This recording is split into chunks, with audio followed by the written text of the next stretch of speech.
is all about dancing, which is a great way to get people together.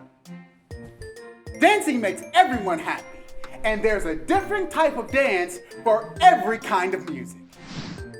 Hey, today we're going to meet a giraffe who loved to dance, but he wasn't very good at it. That is, until a friend of his inspired him and showed him that giraffes really can dance. Now, are you ready to see this giraffe's moves? Well, I know I am, so come on, let's get started.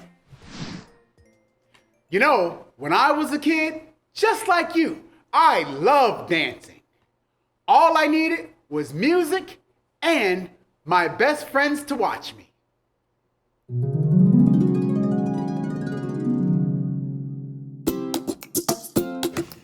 Hey everybody, this is called the worm. And this one's called the robot. And this one's the best. This is called the Joshie.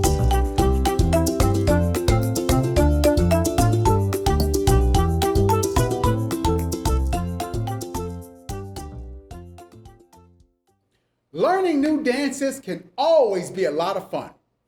We'll learn more about the joys of dancing in today's book, Giraffes Can't Dance, by Giles Andreae and Guy Parker Reese.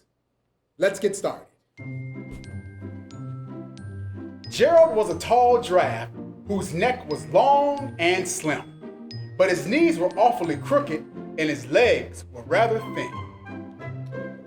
He was very good at standing still and munching shoots off trees, but when he tried to run around, he buckled at the knees.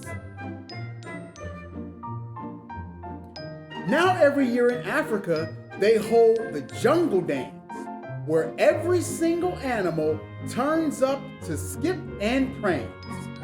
And this year, when the day arrived, poor Gerald felt so sad because when it came to dancing, he was really very bad.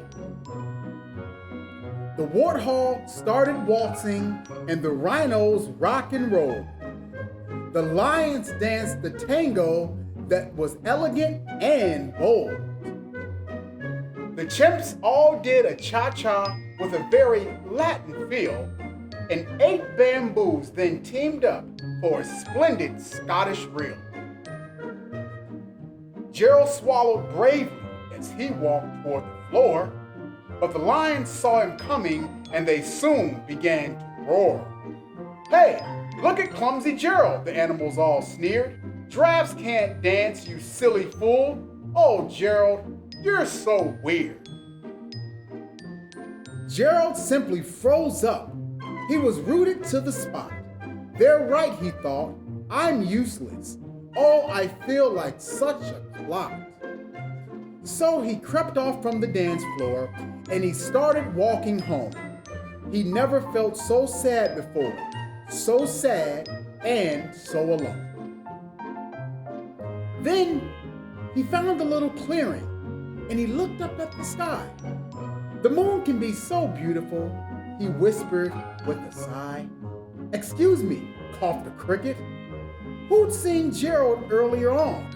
But sometimes when you're different, you just need a different song. Listen to the swaying grass and listen to the trees.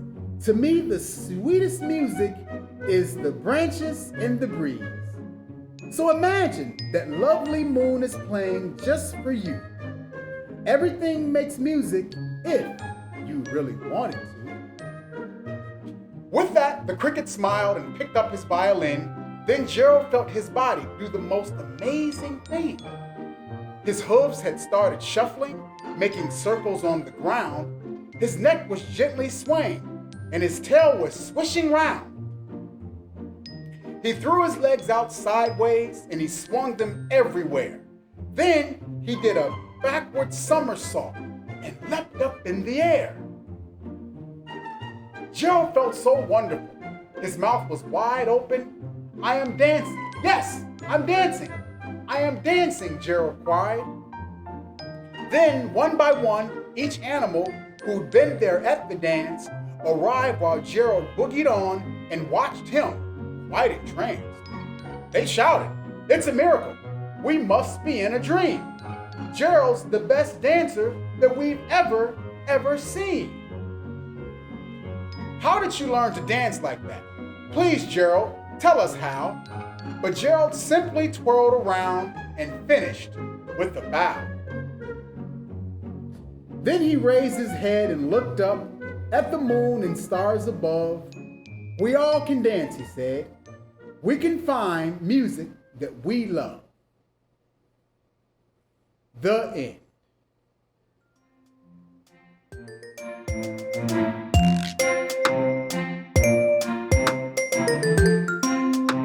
I know sometimes it may seem easier to pick up your phone, tablet, or just watch cartoons on TV more than read a book. But did you know that reading has lots of cool benefits? It helps your brain grow. It also helps spark your imagination so that you become a creative thinker. So give it a try. Pick up a book.